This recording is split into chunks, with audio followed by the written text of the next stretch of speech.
तो दोस्तों, welcome back to my YouTube channel. आज है यूपीएससी प्रीलिम्स की test series science and technology की टेस्ट नंबर 8। और इसमें हम इसके साथ ही जो है हम इसमें रिसर्च एंड डेवलपमेंट तक जो है ये सारे टॉपिक कवर कर रहे हैं टेस्ट नंबर 2 में। इसके पहले टेस्ट नंबर फर्स्ट हो चुका है, जिसमें 100 क्वेश्चन जो है हम 5 वीडियो में कवर कर चुके हैं। इसके बाद हम, जैसा कि हमारा पहले का प्रोसेस है, उसके बाद हम इसको हिंदी और इंग्लिश में इस लेक्चर के अलावा सेपरेट जो है पीडीएफ आपको एनालिसिस साथ अपने टेलीग्राम चैनल पर प्रोवाइड करवाते हैं। ये हमारा टेलीग्राम चैनल है, इस पर आपको सारी अपडेट मिलेगी, क्लासेस की अपडेट मिल जाएगी और जो पीडीएफ आपको मिलेगी उसकी अपडेट मिल जाएगी। इसके लिए आप यहाँ से स्कैन कर सकते हैं या स्टडी एंड आईएएस नाम से सर्च कर सकते हैं। इसके अलावा एक इन्फॉर्मेशन और दे आगे बढ़ने से पहले, हमारी जो है करंट अफेयर की सीरीज चल रही है, जिसमें इन्वायरमेंट और पॉलिटी की चल रही है, जिसमें पॉलिटी की 1 साल की करंट अफेयर पूरी हो गई है। इन्वायरमेंट की जो है 3 जो है लेक्चर हो गया, उसमें भी सेक्शनल वाइज जो है, टॉपिक वाइज जो है करंट अफेयर चल रही है। आप वहाँ से देख सकते हैं प्लेलिस्ट में जाकर। और अगर आपको थोड़ा सा भी टेस्ट और क्लासेस पसंद आ रही हो तो चैनल ज़्यादा से ज़्यादा लोग पर शेयर कीजिएगा और लाइक कीजिए, सब्सक्राइब कीजिए, नोटिफिकेशन सबसे पहले आपको मिल सके। और देखते हैं कि कुछ लोग वीडियो देखते हैं और मुश्किल से 1-2 मिनट देखते हैं, टेस्ट भी पूरा नहीं दे पाते हैं और उसके बाद वीडियो बंद कर देते हैं। आप टेस्ट में क्या नहीं समझ में आता है तो आप कमेंट करके बताइए। हमने तो अपनी तरफ से पूरी कोशिश की है कि आपको टेस्ट आपके प्रैक्टिस के लिए इम्पॉर्टेंट है, आपके यूपीएससी एग्ज़ाम के लिए इम्पॉर्टेंट है, इसलिए टेस्ट बनाते हैं। और लगभग 1400 क्वेश्चन हो चुके हैं और जब तक एग्ज़ाम नहीं होता तब तक टेस्ट चलेंगे। लेकिन एवरेज आप देखते हैं 2 से 3 मिनट देखते हैं, उसके बाद बंद। मतलब आधे घंटे का वीडियो जो है, आधे घंटे में 20 क्वेश्चन भी आप जो है 2-3 मिनट में ख़त्म। इतनी तेज़ तो साला एग्ज़ाम में भी नहीं हो पाता है। चलिए टेस्ट की शुरुआत करते हैं। क्वेश्चन नंबर 41 की बात करें, इसमें क्या पूछा है? अर्थव्यवस्था के संदर्भ में एनिमल स्पिरिट शब्द का अर्थ क्या है? ऑप्शन ए, मुक्त बाजार अर्थव्यवस्था को बढ़ाने में मदद करता है। ऑप्शन बी, मानवीय भावनाएं और वृत्ति निर्णय लेने को प्रेरित करती है। यानी अगर इसमें इंग्लिश में देखिए, इसका ट्रांसलेशन देखिए क्या लिखा गया, human emotion and ethics can be drive financial decision making. ठीक है। ऑप्शन सी है, राज्य द्वारा विनिमय अर्थव्यवस्था के लिए उपयोगी हो सकते हैं। ऑप्शन डी, तो आपको बताना है अर्थव्यवस्था के संदर्भ में एनिमल स्पिरिट शब्द का अर्थ क्या है। तो हम आपको इसके बारे में बता दें कि एनिमल स्पिरिट शब्द ब्रिटिश अर्थशास्त्री थे जे.एम. कीन्स, उनके द्वारा जो है ये शब्द गढ़ा गया था। जे.एम. कीन्स थे, उनके द्वारा ये शब्द गढ़ा गया था। ठीक है। यह शब्द उन तरीकों को संदर्भित करता है जो मानवीय भावनाओं यानी इमोशंस के साथ, इसके अलावा और उनकी प्रवृत्ति आर्थिक तनाव या अनिश्चित वातावरण और अस्थिर समय के निवेशकों और उपभोक्ताओं की वित्तीय निर्णय लेने में प्रेरित करते हैं। ठीक है। जैसे ये जो कॉन्सेप्ट आया, अभी क्यों आया, क्योंकि कोरोना का काल चल रहा था, उसमें क्या हुआ, तो उस टाइम कुछ लोग जो है वो उनकी भावनाएं होंगी कि आगे जैसे कैसे हमको फाइनेंशियल निर्णय लेना है, आगे पैसा कैसे खर्च कर, तो वो बैंक में पैसा कम रखते हैं। वो लोग क्या करते हैं, कैश रख सकते हैं अपने पास, क्योंकि इमरजेंसी के लिए हो सकता है कोरोना में बैंक बंद हो जाए, लॉकडाउन हो जाए, तो उसके संदर्भ में ये सब बातें की जा रही हैं। यानी ऑप्शन बी, मानवीय भावनाएं और जो फाइनेंशियल निर्णय को प्रेरित करती हैं, एनिमल स्पिरिट्स की बात कर रहा है। इस प्रकार ऑप्शन बी इसमें सही हो जाएगा। क्वेश्चन नंबर 42 की बात करें, 42 में क्या पूछा है? निम्नलिखित में से किससे स्वदेशी स्टीम नेविगेशन कंपनी द्वारा समुद्री व्यापार में अंग्रेजों के एकाधिकार को चुनौती देने के लिए याद किया जाता है? Option A, Bal Gangadhar Tilak. Option B O Chidambaram Pillai. Option C, Mahatma Gandhi. Option D, Sreedharan. ठीक है। तो इसमें बताना है आपको किसे स्वदेशी स्टीम नेविगेशन कंपनी द्वारा समुद्री व्यापार में अंग्रेजों के एकाधिकार को चुनौती देने के लिए याद किया जाता है। तो आपने सुना होगा कि चिदम्बरम पिल्लई जो थे वो एक लोकप्रिय रूप से कपलोटिया यानी जिसे तमीजन या द तमिल हेल्समैन के नाम से जाना जाता था, उन्हें समुद्री व्यापार में अंग्रेजों के अधिकार को चुनौती देने के लिए स्वदेशी स्टीम नेविगेशन कंपनी जबरदस्त बाधाओं के खिलाफ चलाए गए उद्यम के लिए सबसे ज़्यादा याद किया जाता है। तो इसका संबंध होगा V.O. चिदम्बरम पिल्लई। ठीक है, इसमें आपको हम सही से क्लिक कर दें, इसका संबंध होगा V.O. चिदम्बरम पिल्लई से। ठीक है, क्वेश्चन नंबर 43 देखें। 43 में क्या पूछा है, बिटकॉइन के संदर्भ में निम्नलिखित कथन दिए गए हैं, उस पर विचार करना है, कौन सा कथन सही है। ऑप्शन 1, यह पहला विकेंद्रीकृत पीयर टू पीयर भुगतान नेटवर्क है जो बिना किसी केंद्रीय प्राधिकरण या बिचौलियों के उपयोगकर्ता द्वारा संचालित किया जाता है। ऑप्शन 2, सिंगापुर कानूनी मुद्रा के रूप में बिटकॉइन को अपनाने वाला दुनिया का पहला देश बन गया। तो अगर ऑप्शन 1 की बात करें, बिटकॉइन एक जो है आम सहमत नेटवर्क है जो एक नई जो है पेमेंट सिस्टम और पूरी तरह से डिजिटल मुद्रा को सक्षम बनाता है। यह पहला decentralize peer to peer payment network है जो बिना किसी केंद्रीय प्राधिकरण या बिचौलियों के अपने उपयोगकर्ताओं द्वारा संचालित होता है। जैसे अभी अपने यहाँ क्या है, उसमें RBI बैंक का रोल है, तो इसमें ऐसा कुछ नहीं, इसमें पीयर टू पीयर जो है डायरेक्ट जो है, इसमें जो है जैसे अपने RBI से पैसा आता है कमर्शियल बैंक के पास, फिर आता है उपभोक्ता के पास, लास्ट कंज्यूमर के पास। लेकिन इसमें क्या होता है, इसमें सपोज एक RBI के रूप में एक जो है दूसरा पीयर है और लास्ट में उपभोक्ता है, तो डायरेक्ट ट्रांसफ़र होता है। ठीक है, उपयोगकर्ता के दृष्टिकोण से बिटकॉइन इंटरनेट के लिए नकदी की तरह है।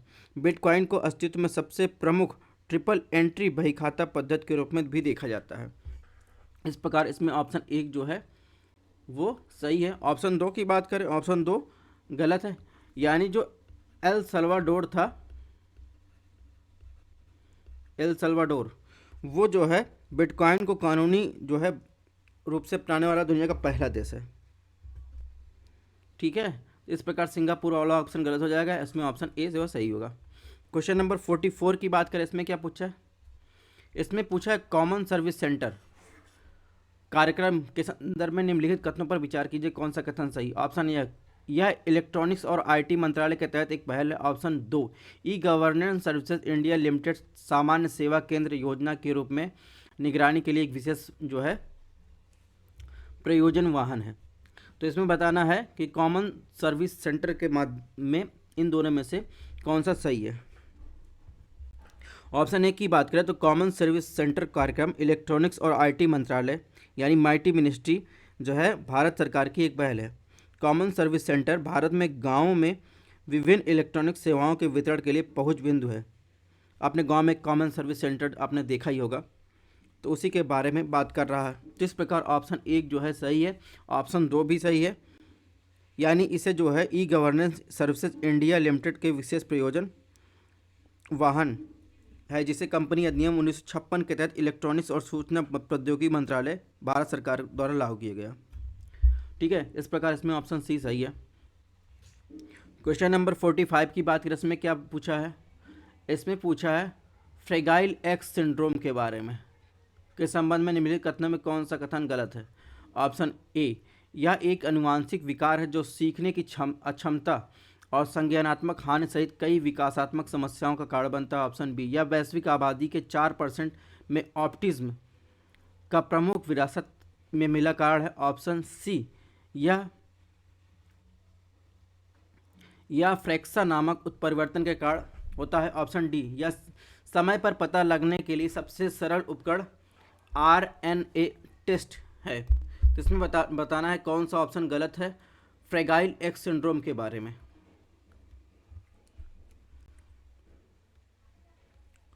तो इसमें देखेंगे तो इसमें फ्रेगाइल एक्स सिंड्रोम के बारे में ऑप्शन डी जो है, ये ऑप्शन जो है क्या है, गलत है। ठीक है, और फ्रेगाइल एक्स सिंड्रोम के बारे में थोड़ा सा बात कर लेते हैं। तो एक जो है जेनेटिक जो है डिसऑर्डर है जो सीखने की जो अक्षमता और संज्ञानात्मक हानि सहित कई विकासात्मक समस्याओं का कारण बनते हैं।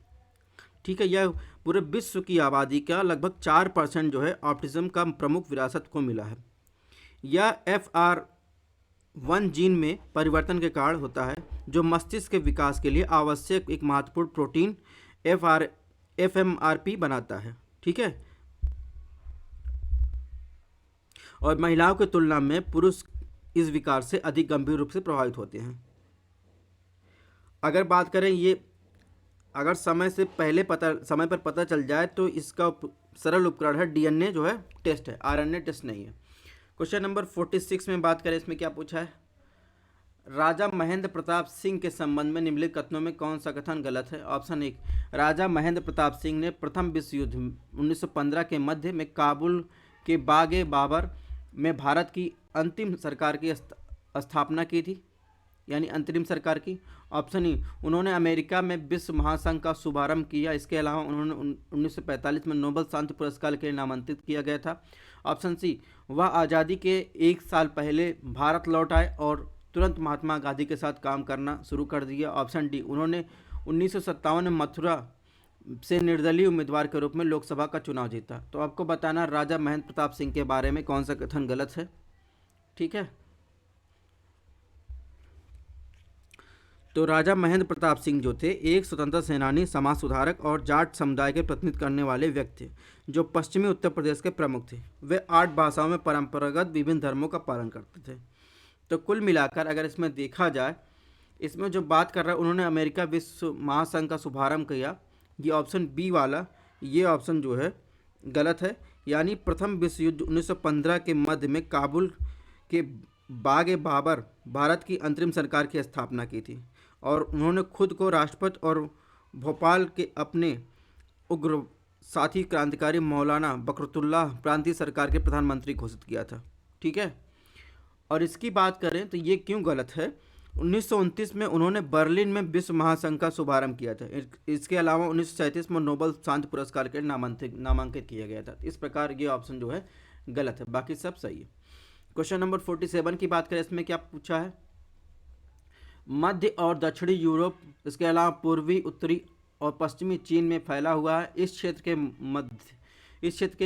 इस क्षेत्र में मध्यम औसत तापमान और प्रचुर वर्षा, वनस्पतियों के बीच ओक, मेपल, चेरी जैसे पेड़ शामिल हैं। अधिकांश जानवर परिचित कशेरुक और अकशेरुक है। ये आम तौर पर पृथ्वी के सबसे अधिक उत्पादक कृषि क्षेत्र है। यह सबसे संभावित विवरण है। इन चारों में से किस जो है क्लाइमेटिक रीजन का जो है ये विवरण बताया गया है, इसमें आपको बताना है। तो अगर आपने जो है समशीतोष्ण वन, पर्णपाती वन के बारे में पढ़ा होगा, तो यहाँ पर जो है इसकी विशेषता की थोड़ी सी बात कर लें। इसमें चौड़ी पत्ते वाले वन के विभिन्न प्रकार समशीतोष्ण वन में पाए जाते हैं, जो पेड़ों द्वारा वर्चस्व, यानी पेड़ पाए जो हर साल अपने पत्ते खो देते हैं। वे गर्म, नम ग्रीष्मकाल और ठंडी सर्दियों वाले क्षेत्रों में पाए जाते हैं। समशीतोष्ण वन होते हैं, उनकी स्थिति जो है उष्णकटिबंधीय यानी ट्रॉपिकल रीजन, ठीक है, 23.5 डिग्री, उसके ऊपर जो है बोरियल यानी जो एकदम कोल्ड क्लाइमेट, उसके बीच वाला एरिया क्या होता है, समशीतोष्ण जो है एरिया होता है, ठीक है। दूसरा सबसे बड़ा बायोम है पृथ्वी पर जो है समशीतोष्ण वन जो है दूसरा सबसे बड़ा जो है बायोम है। दुनिया की 25% जो है वन क्षेत्र जो है कवर करता है। केवल जो बोरियल वन है उसके पीछे जो लगभग 33% है, ठीक है। और दोनों गोलार्धों में 25 से 50 डिग्री अक्षांश को कवर करता है, ठीक है। तो कुल मिलाकर जो है इसमें जो है ऑप्शन बी जो है सही है। क्वेश्चन नंबर 48 देखते हैं, 48 में क्या है। इसके अलावा आप लोगों को वर्ल्ड क्लाइमेटिक रीजन के बारे में थोड़ा सा पढ़ लेना है ज्योग्राफी में, ठीक है। तो विद्यांजलि 2.0 के संबंध में निम्नलिखित कथनों पर विचार करें। ऑप्शन ए, यह सामाजिक न्याय और अधिकारिता मंत्रालय द्वारा की गई एक पहल है। ऑप्शन 2, इसके 3 कार्यक्षेत्र हैं, स्कूल सेवा गतिविधि में भाग ले और भारत की मदद करने वाले हाथ और संपत्ति सामग्री उपकरण, जिसमें स्वयंसेवक सरकारी और सरकारी सहायता प्राप्त स्कूलों के समर्थन को मजबूत कर सकते हैं। तो विद्यांजलि योजना 2.0 के बारे में पूछा है। तो चलिए विद्यांजलि योजना 2.0 के बारे में देख लेते हैं। तो विद्यांजलि शिक्षा मंत्रालय और भारत सरकार द्वारा की गई एक पहल है जिसका उद्देश्य देश भर के स्कूलों में सामुदायिक और निजी क्षेत्र के भागीदारी के माध्यम से स्कूलों को मजबूत करना। यह पहल स्कूल को भारतीय डायस्पोरा के विभिन्न स्वयंसेवकों, युवा पेशेवरों, स्कूल के पूर्व छात्र, सेवा में सेवानिवृत्त शिक्षक, सरकारी अधिकारी, पेशेवरों और कई अन्य लोग इससे जोड़ेगी। ठीक है, इस प्रकार ऑप्शन 1 जो है गलत है। ऑप्शन 2 की बात करें, ऑप्शन 2 भी गलत है। यानी विद्यांजलि के कार्यक्षेत्र जिनमें स्वयं सेवक सरकारी और सरकारी सहायता प्राप्त स्कूलों को समर्थन और मजबूती प्रदान कर सकते हैं। यानी इसमें स्कूल सेवा गतिविधि में भाग ले, संपत्ति, सामग्री, उपकरण। तो ये जो है 2 जो है इसमें उपकरण कार्यक्षेत्र शामिल हैं। इस प्रकार दोनों गलत है, यानी इसमें देखेंगे ना तो 1 ना तो 2, ऑप्शन डी। क्वेश्चन नंबर 49 में क्या पूछा है? हाल ही में जो है क्रिप्स एम टूल लॉन्च से मदद मिलती है। तो आपने बताना है क्रिप्स एम टूल्स जो है जो लॉन्च है उसमें मदद किससे मिलेगी।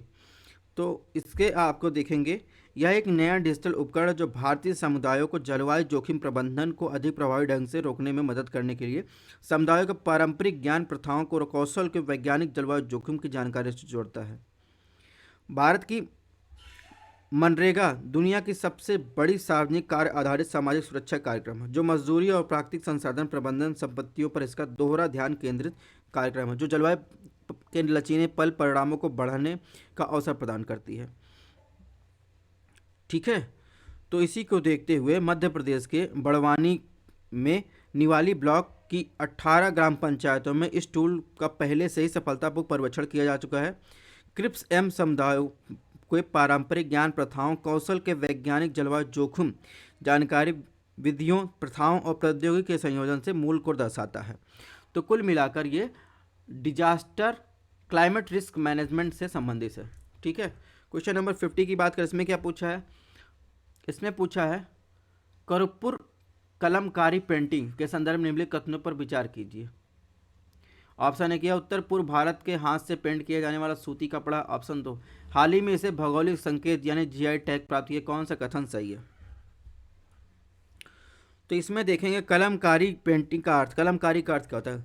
कलाम या ब्रश से कुछ बनाना और परंपरागत रूप से केवल 3 रंगों का उपयोग किया जाता है, काला, लाल, पीला। लेकिन हाल ही में पेल ब्लू का भी इस्तेमाल होने लगा है। कला रूप प्राकृतिक में पारंपरिक चित्रों को एक सूती कपड़े पर बांस के पेड़ और नारियल के पेड़ से तने से बने ब्रश का उपयोग करके बनाया जाता है। यह परंपरा तमिलनाडु में प्रसिद्ध है। तो इस प्रकार ये ऑप्शन गलत है, यानी उत्तर पूर्व भारत में नहीं, कहाँ है? तमिलनाडु में।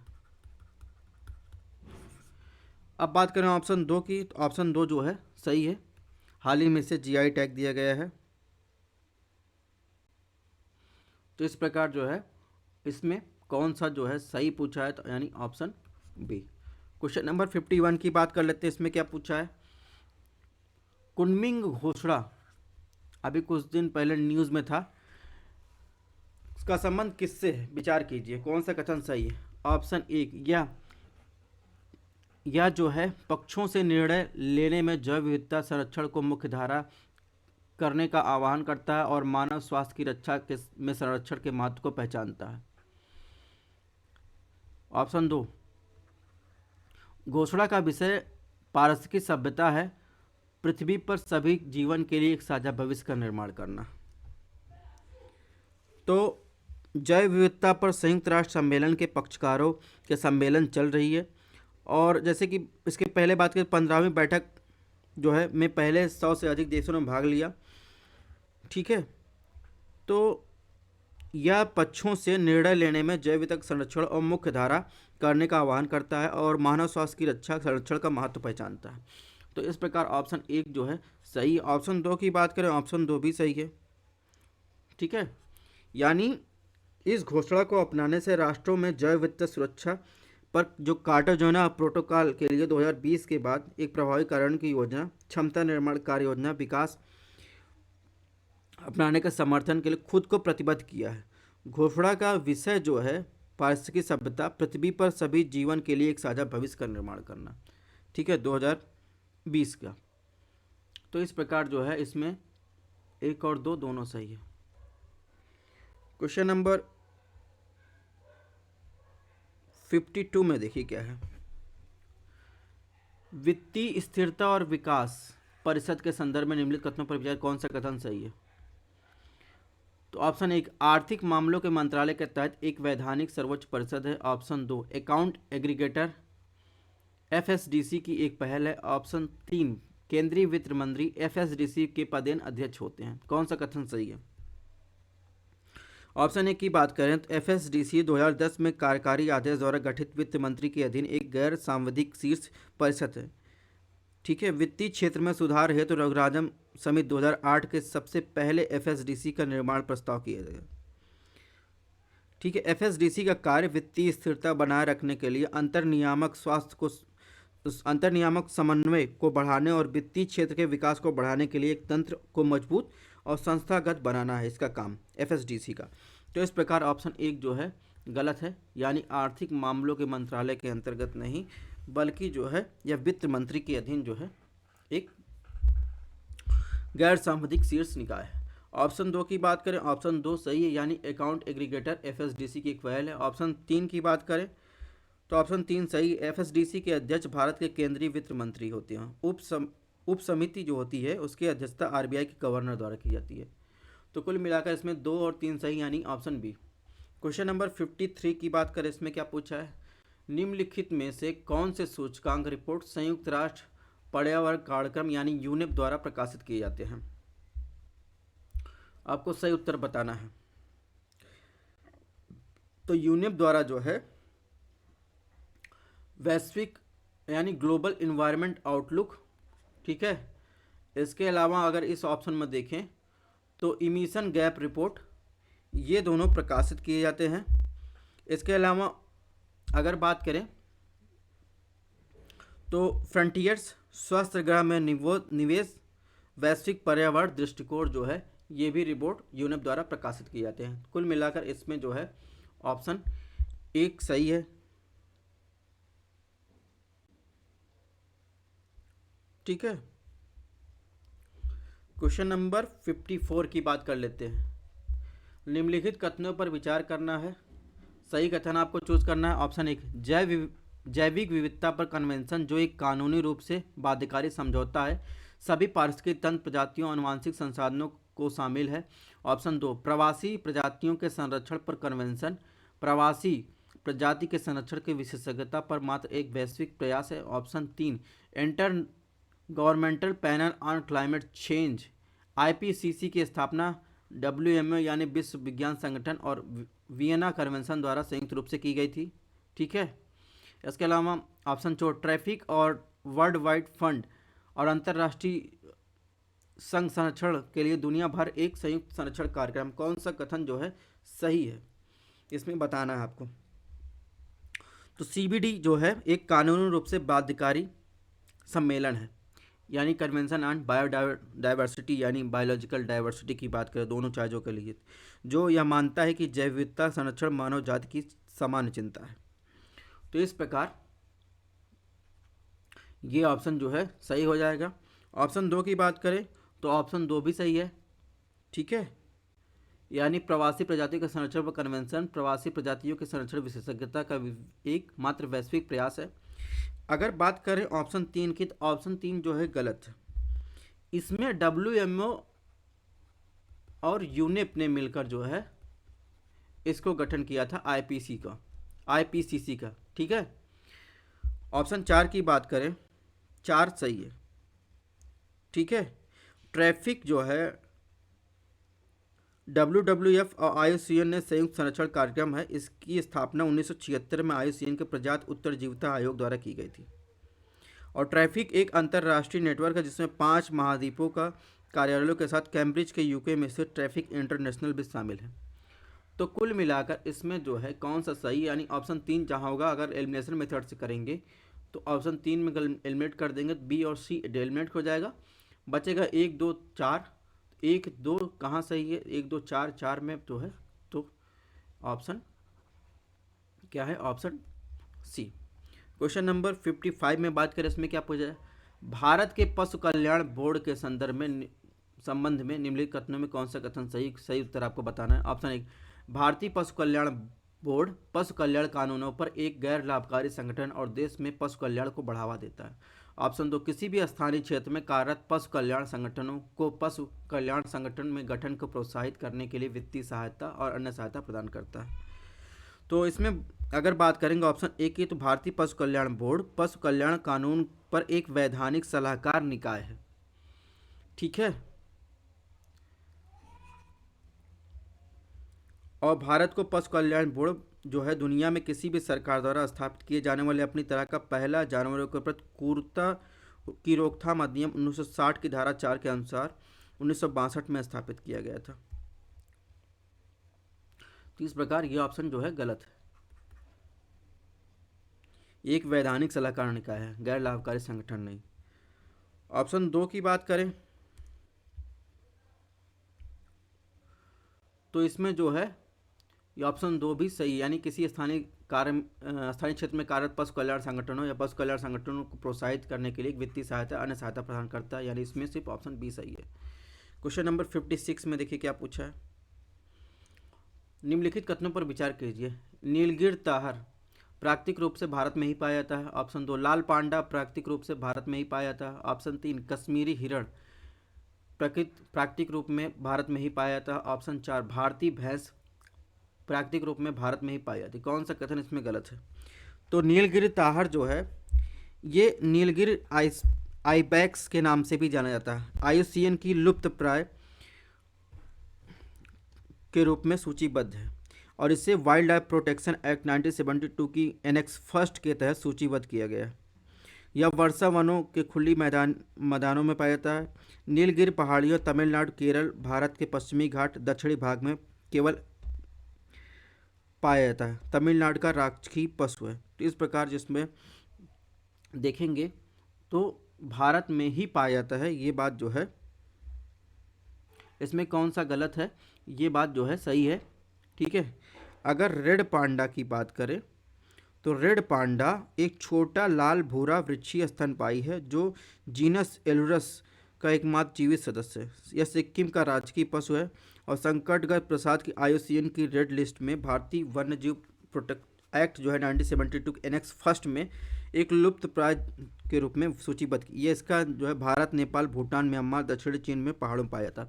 तो इस प्रकार इसमें देखेंगे ऑप्शन 2 गलत हो जाएगा। ठीक है, ऑप्शन 3 की बात करें तो ऑप्शन 3 जो है सही है। ऑप्शन 4 की बात करें, जंगली भैंसे की बात कर लेते हैं।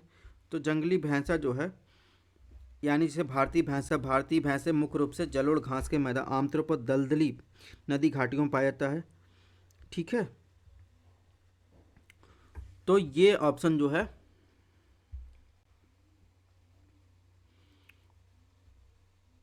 प्राकृतिक रूप से भारत में ही पाई जाती है, तो भारतीय भैंसे की बात कर रहा है।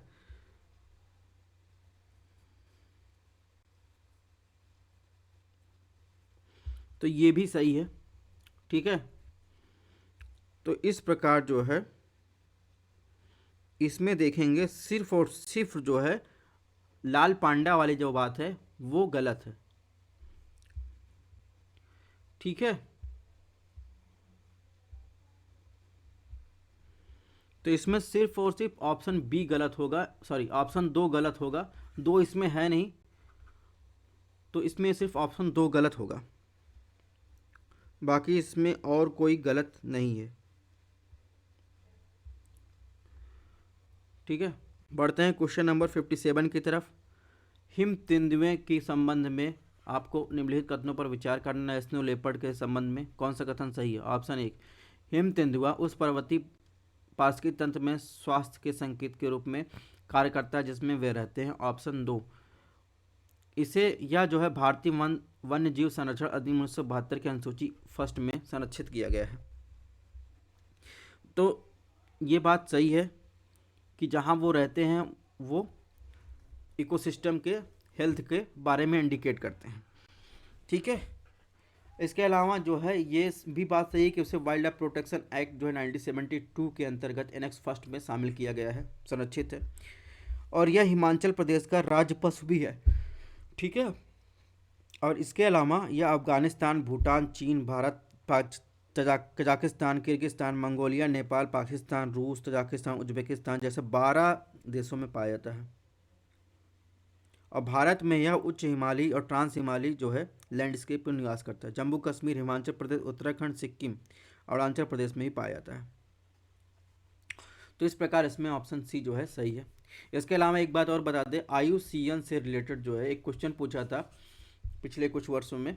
उसमें जो सूची होती है एंडेंजर्ड और डेंजर्ड की, ठीक है, लिस्ट डेंजर की, तो इसमें जो उसका क्राइटेरिया होता है उसके बारे में ऑप्शन देकर क्वेश्चन पूछा था। वो आप लोग जरूर देख लीजिएगा।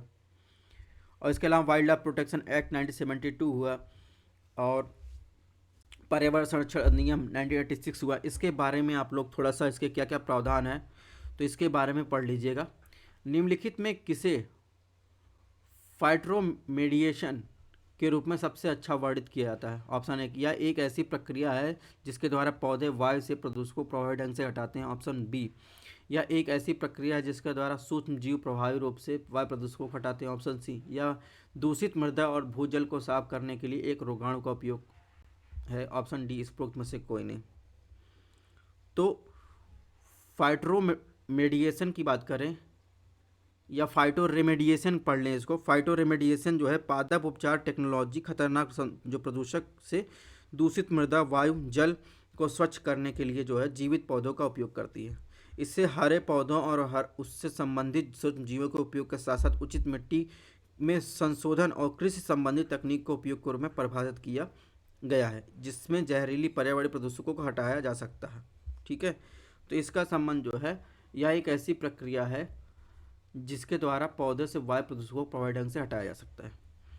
बढ़ते हैं क्वेश्चन नंबर 59 के संबंध में क्या पूछा है। तो कुछ कन्वेंशन दिए गए हैं और उसके उद्देश्य, तो इनको आप लोग ध्यान रखिएगा। कारपेथियन कन्वेंशन जो है कारपेथियन पर्वत श्रृंखला के संरक्षण और सतत विकास संबंधित है। इसके अलावा बमाको कन्वेंशन अफ्रीकी राष्ट्र की खतरनाक कचरे के आयात को रोक लगाते हैं। इसके अलावा तेहरान कन्वेंशन कैस्पियन सागर के क्षेत्र में पर्यावरण संरक्षण सतत विकास संबंधित है। तो आपको बताना है कौन सा कन्वेंशन किससे सुमेलित है या सही सुमेलित है कि नहीं। तो कारपेथियन कन्वेंशन जो है ये कंजर्वेशन और सस्टेनेबल डेवलपमेंट फ्रेमवर्क कन्वेंशन एक फ्रेमवर्क के प्रकार का सम्मेलन है जो व्यापक नीति अनुसरण करता है और कारपेथियन के संरक्षण सतत विकास करता है। और इसमें 7 देश शामिल हैं, यानी चेक रिपब्लिक, और इसके अलावा अगर बात करें Hungary, Poland, Romania, Serbia, Montenegro, Slovakia, Ukraine. ठीक है, तो 7 देश शामिल हैं कारपेथियन कन्वेंशन से। तो इस प्रकार देखेंगे इसमें ऑप्शन एक सुमेलित है। बमाको कन्वेंशन अफ्रीका में आयात पर प्रतिबंधित बमाको कन्वेंशन अफ्रीका के भीतर ट्रांस बाउंड्री मूवमेंट और खतरनाक कचरे के प्रबंधन का नियंत्रण करता है, जो किसी भी खतरनाक यानी रेडियोधर्मी सहित कचरे के आयात पर रोक लगाती है। तो इस प्रकार ये भी सही है। तेहरान कन्वेंशन की बात करें ये भी सही है। तेहरान कन्वेंशन कैस्पियन सागर के समुद्री पर्यावरण संरक्षण का कन्वेंशन है। यह एक शासन ढांचे के रूप में कार्य करता है जो कैस्पियन सागर क्षेत्र में पर्यावरण संरक्षण और सतत विकास के सामान्य आवश्यकता को संस्थागत तंत्र को निर्धारित करता है। इस प्रकार इसमें ऑप्शन डी जो है सुमेलित है। क्वेश्चन नंबर 60 की बात करते हैं सॉरी। तो CCPI यानी जलवायु परिवर्तन प्रदर्शन सूचकांक किसके द्वारा जारी किया जाता है? यूनिप के द्वारा, तो German watch, new climate institute और क्लाइमेट एक्शन नेटवर्क द्वारा, और इसके अलावा विश्व वन्य जीव कोष द्वारा IPCC के द्वारा। आपको बताना है जलवायु परिवर्तन प्रदर्शन सूचकांक यानी क्लाइमेट चेंज परफॉर्मेंस इंडेक्स किसके द्वारा जारी किया जाता है?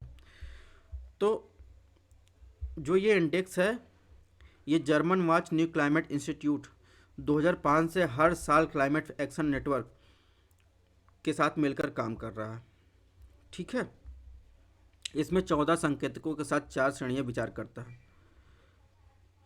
तो कुल मिलाकर इसमें German watch, new climate institute for climate action network जारी करता है। तो दोस्तों इस प्रकार हमारा जो है पार्ट 3 पूरा हुआ। इसके बाद 2 पार्ट और होंगे, और भी हमारी रिवीजन सीरीज चल रही है, करंट अफेयर सीरीज चल रही है, टेस्ट सीरीज चल रही है। 1400 क्वेश्चन हो चुके हैं। अगर आपको पसंद आ रहा हो चैनल को ज़्यादा से लोग पर शेयर कीजिए, लाइक कीजिए, सब्सक्राइब कीजिए, नोटिफिकेशन पहले मिलेगा। और 100 क्वेश्चन की कंप्लीट यानी सब्जेक्ट की जो है एक साथ जो है टेस्ट सीरीज चालू होगी जल्दी ही। जो एक टेस्ट यानी एक लेक्चर में कवर किया जाएगा। इसकी पीडीएफ आपको हमारे Telegram channel study on IAS पर मिल जाएगा, आप यहाँ से स्कैन कर सकते हैं या फिर स्टडी ऑन आईएएस नाम से सर्च कर सकते हैं। थैंक्स फॉर वॉचिंग, अपने हेल्थ का ध्यान रखिएगा, मिलते हैं नेक्स्ट टेस्ट में।